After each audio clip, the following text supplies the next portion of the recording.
Hi, everyone. Welcome back to Fabrigasm Live. Today, I'm speaking with David Kibuuka. He is an artist and innovator in the modern Batik art movement. He's based in Uganda. I had the pleasure of meeting David a few times. He had been to my house to teach. We're going to talk all about that, reminisce a little bit, and he's going to explain what he does and how he does it. So welcome, David. Hello, hi, how are you doing? Great, how are you? I'm doing fine. I'm doing fine. Wonderful.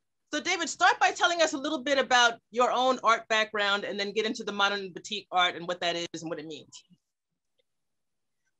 Well, my background, I started when I was very young in Uganda, pretty young actually, because I remember selling my first painting artwork when I was 11 years old at the normal art gallery in Uganda. And then from there, my dad and my late brother, Henry, who was a very good artist, saw that I was following into his footsteps. They bought me sketchbooks and the whole thing. And that's how I was able to sell my first painting when I was 11 years old. Wow. And then during Amin's time, things started going a little crazy. That was 1971. And Amin came to power in 1971. And in 76, I moved to Nairobi, Kenya. Mm. And then how did that affect your art? What happened when you were you still painting and selling, or what happened? No, I was still painting, and I've always been an artist since I was a kid, you know. I mean, I went through the normal high school and the whole thing, primary, high school, but even at that time, I was more, I mean, I used to do all the other subjects like math, literature, biography, whatever, you know. So mostly art was something that I was passionate about, you know. So that's what really set me up at a very early stage. That when I moved to Nairobi, Kenya, I moved with that whole component with me. Nice. Okay. So now explain a little bit about what modern batik art is and how do you differentiate that from like a traditional batik? Modern batik is almost the same because the thing is that with modern batik, it originates, of course, from the traditional batik. We know that traditional batik came from Indonesia. Batik was never something that in Africa we used to do. Maybe the mud cloth in West Africa, that has always been there. But as far as batik, traditional batik is concerned, it came from Indonesia, came to Africa back in the 50s, I think. And when I started doing traditional batik as usual, to do the waxing and the dyeing and everything. But as time went on, my late brother Henry, who was a very good artist, had made a breakthrough in modern batiking, meaning that there was no cracks. So in modern batik, we don't use cracks. In traditional batik, we use a lot of wax and then we dip the fabric into black paint. And when the wax cracks, the dye goes into all those wax that has cracked and it makes those spider webs. That's how you can tell a batik all the time because of that signature of cracks. With modern batik, I go over that. I don't do it. I use half tones, and then I do what? I use the fragmentation technique. But what makes modern batik very interesting is that the four components into it. One, you can just do toning. Then you can do fragmentation and toning combined, and you can do reverse. You can reverse the colors from light to dark, and you can also go into reverse technique. So it's a lot of experimental components that are put into it, and that's what makes it a bit unique from the traditional batik. Yet we use the same material: wax, dyes, on fabric. So that those three materials don't change. What changes is the application. I did notice that when I first saw your artwork, it was many, many years ago. And I think you contacted me and that's how we got together for classes. But it looked more like a painting. Like you said, there was a lot of shading and you didn't see the traditional cracking. And it was hard for me to wrap my head around pulling that batik. But then I started to understand. But it's a really, very, I guess, more refined. You want to call that's what got me. Yeah. Right, and that's how I started teaching it because a lot of people were asking me, that, look, this looks like a painting, yet it's not a painting. Whenever they got close, they found that it was not acrylic, it was not oil, it was not watercolor, and it's not on paper, it's on fabric. So Right. they said, well, how do you do this? And that's how I really started teaching it, because people were asking me, what is this? How do you achieve this on fabric? And that's what led me to do a lot of classes. I started to introduce it into, especially in North America, is where I started to teach it in Toronto, where I was stationed for quite a long time. And then, of course, I moved it a bit into the US and all that, you know. Nice. So let's go back for a second. Like we talked about how I met you, and I think you emailed me and you saw that I did classes at my, this is when I did classes at my house before I had the studio, and I'd have them in my basement, invite friends over, that kind of thing. And you contacted me and you said, I'm in Toronto. And I said, well, I really can't, you know, we had this whole discussion. It was a lot of fun. And finally we worked out the details. That was 2013. And then you came back 2014 and taught. And it was just a really fun time that we had. So I wanted to show you, this is one of, I think this is from the second class. And it's not as Yeah, detailed as yours. It's not, yeah, not as that was pretty detailed cool. and not as finished, but I figure since I was also hostessing and run around, I didn't have the time to really devote like the rest of the class. But I love the technique, and I was trying to work on the shading a little bit. So I think I got a little bit of the idea, but it was still a Yeah, lot the of fun. technique is pretty. Yeah, the technique is pretty flexible, and that's one thing about modern batik. It's not like the traditional batik kind of locks you in, so you can't really twist it or get out of it, and it always leaves that signature. But with modern batik, you can actually go into like I'm going to show you some of the portraits. You can do portraits. You can do a lot of landscapes and other thing, and at the same time, you can also get into patterns and tech and design for textile. That what makes it so diverse. It is very, very versatile in its format. Okay, so let's see some of what you're talking about. Let's check some out. Yeah, for example, if I wanted to do a portrait, let's say I'll show you this one, right? So when you're looking at something like this, I mean, if I didn't tell anybody that this was what's dyes on fabric, nobody Right, has an idea. right. Yeah, and if I yeah, and when I frame it and put it into an exhibition or it's in somebody's house or anything, it looks like a painting. Mm-hmm. But actually, what I've used here is dyes, and this is the toning technique. Right. This is the first toning. Everybody has to do toning because if you don't understand this, it's so hard to move to something um, like this. You can see Oh this is a wow. combination of, so now you can see the fragmentation in the background Mm-hmm. and toning, a combination of the two techniques. And that's really what makes it very versatile in its own way.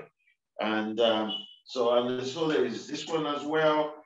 I remember doing this one in the Caribbean. I was in St. Kitts and Nevis, Mm-hmm. and I was doing a class there in the Caribbean, and I wanted to show my dreadlock, how my dreadlock would look like.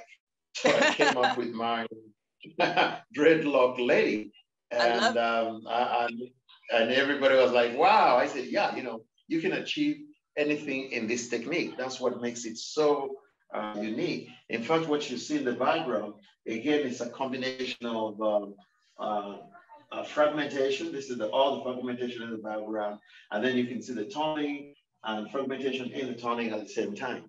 nice, beautiful. So now you're like you said, you were a trained artist and you had the talent from early on as a painter. So when you're teaching, say you're teaching a group of people, maybe many people, and they're not really trained in art, how do you teach the toning and all that like in a one session? How does it translate to someone who doesn't have the art background? Because it really does look like a painting.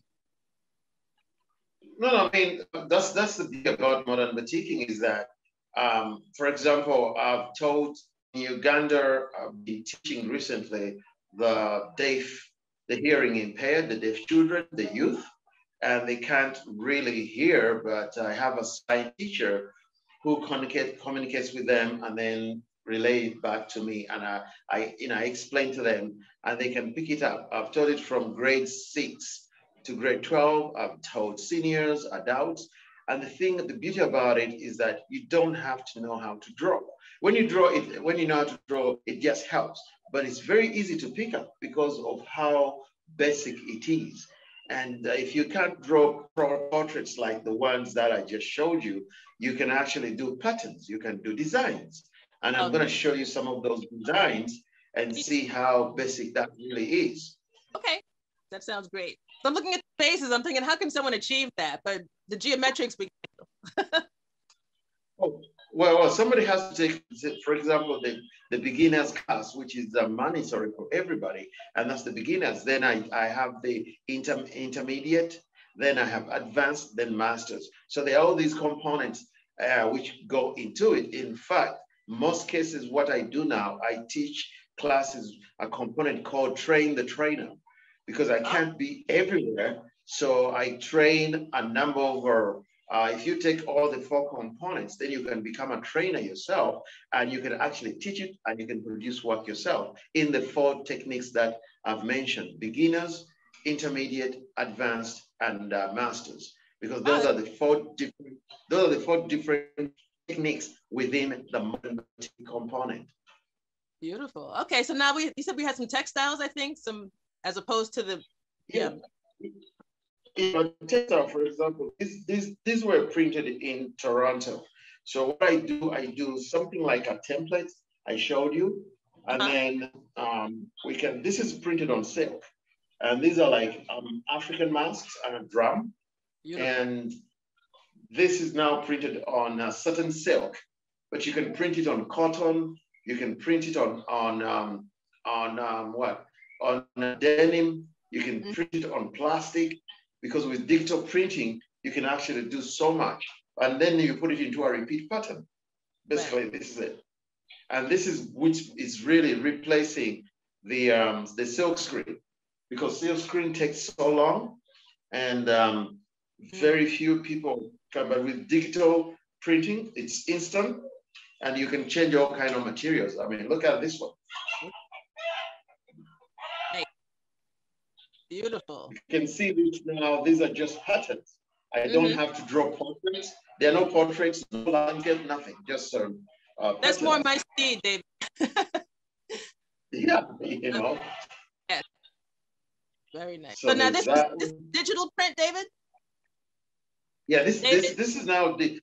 I printed these in Toronto because in Uganda we don't yet have digital prints. These are digital print textile printing machines. Now they're everywhere. In fact, in Java and Indonesia, everybody has switched to digital printing. Everything is now digital printing, because this you can print on 10 meters, 30 meters. In fact, you have spoon flour in the States, in New York. Right. Yeah, spoon flour does this. Yeah, they do digital printing. And this is exactly what they do. So this is a meter I printed, but you can do anything from 40 meters. You can even do 100 meters if you want. You know, so this is how the revolution of digital printing, which is changing everything. Nice. Okay, that was going to be one of my other questions for you. So that's good. And you can also reverse it. Remember, the other one was in black. The background was black, so you can reverse it and you have the background. Let me see. Oh, it's this way. You can have the background as white. Right. Yes. Because you can see now the background here is white.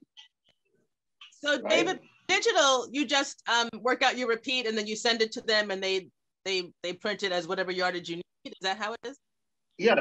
Yeah. So you shoot your originals. For example, if I had something like this is the original template. This is the original batik, right? Right. Yeah. And I've done a design on it, so they can reduce the space and and do it into a repeat pattern and make a template. So they do a digital shot and then they transfer it they print it on any kind of fabric you want it. Right. Okay. Very nice. And there is also this one. You can see this one as well. Oh yeah, coffee beans.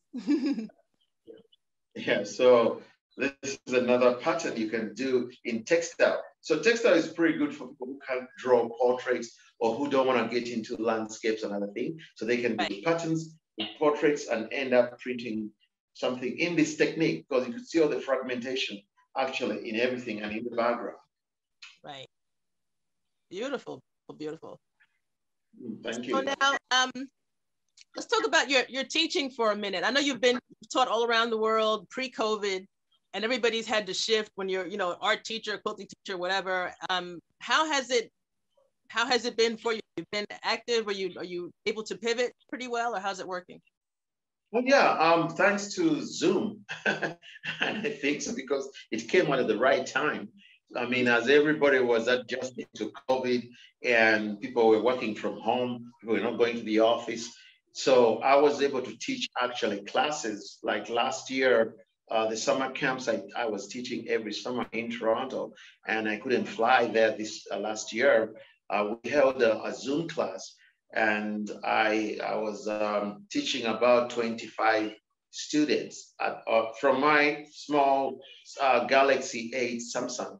I was able to conduct classes because all the 25 or 20 plus students were all on Zoom, and because they couldn't leave their homes, but we managed to do everything from their house, and we ran a class for at least, I think it was like 3 weeks, Monday to Friday, Monday to Friday, Monday to Friday. That was 3 weeks of a workshop, and we managed to do it. And so thanks to the digital revolution that we're able now to really see how things can be done without actually leaving the comfort of your house and all this kind of stuff. For example, if now remember the book I've just published with Amazon? Yes. It's an ebook. It's an ebook, the Modern Batik Art Techniques. That's an ebook which is now being sold at Amazon. I didn't want to do a hardcover and paperback because it means it's good to have one where you can sign for your friends, but the ebook is just excellent because people just download it instantly and they can flip through on their Kindles, on their tablets, on their phone, and they can see exactly, and it's easy to store too. You don't have all things filing out. That's the thing with ebooks now. So we're moving very fast now into that area of where everything is online.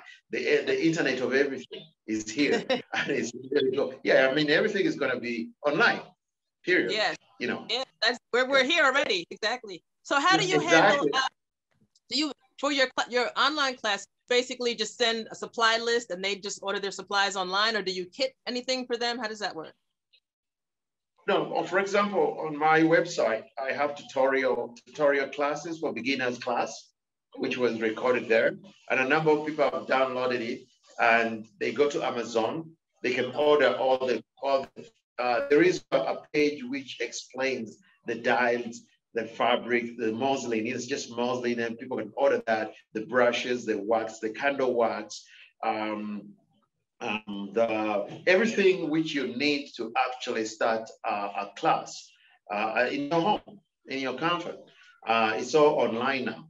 And people can go, of course, to modernbatikartworkshops.com. They should be able to find that page and log on into it. Excellent. Okay. Is there something? Pardon? No, I was going to ask you about the youth groups that you teach. I know you teach all different age levels. And what are some of the benefits of teaching the young people? Like what effect does it have on them to learn this technique? Oh, the young people just kill it. They just ace it all the time, because you see, the thing with the young kids, children, let's say usually I go up until the age of maybe 10 and up, but it also depends. Some of the kids are very good in grade 6, right? Some are grade 6, grade 7, grade 8, and they're very good artists. So those kids have always been into my classes, right into grade 9 to grade 12. But what makes that class or group very special is that they really have no fear like adults. Adults sometimes, they get around, we always do that. We're not sure, but with children, they just dive into it.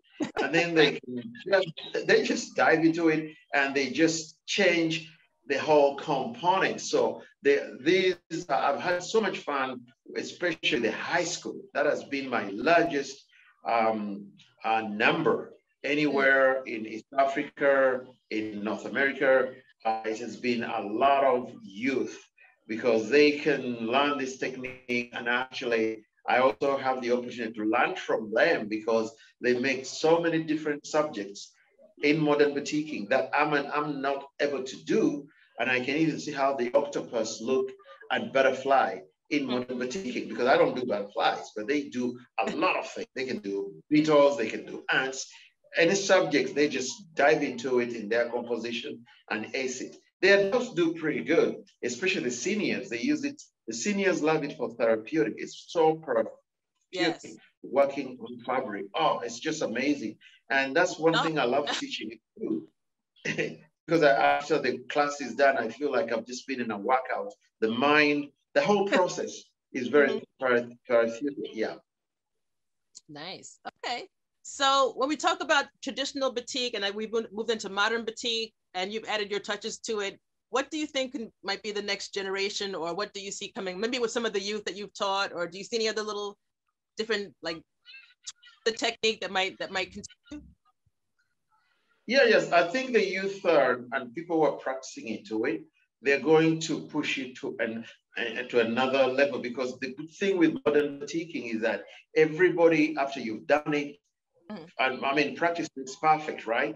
And the more you move away from the teacher, everybody who has done my batik and learned from the technique, as they keep doing so many of them, the technique keeps changing. So in the end, they end up with their own technique.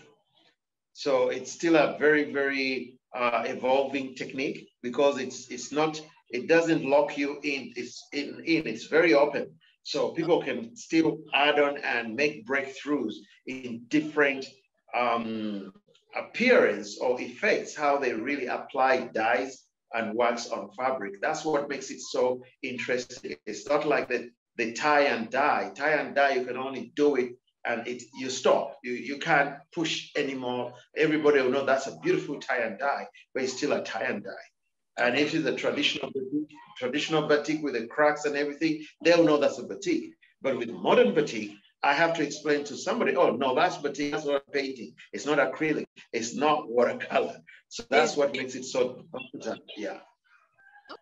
Excellent. So I think I've kind of covered what I hope to cover. Is there anything else you'd like to add, or and then you can also tell us where to find you, that type of thing? Probably where to find me. People can go to, of course, modern, with the three W's now, they'll become almost obsolete. Everybody just Googles in the name. So they can just Google in Modern Batik at workshops.com. Okay.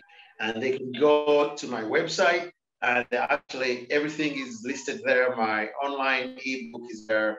My tutorial for beginners class is there. I'm going to add on another one for probably intermediate and advanced, and then masters as time grows.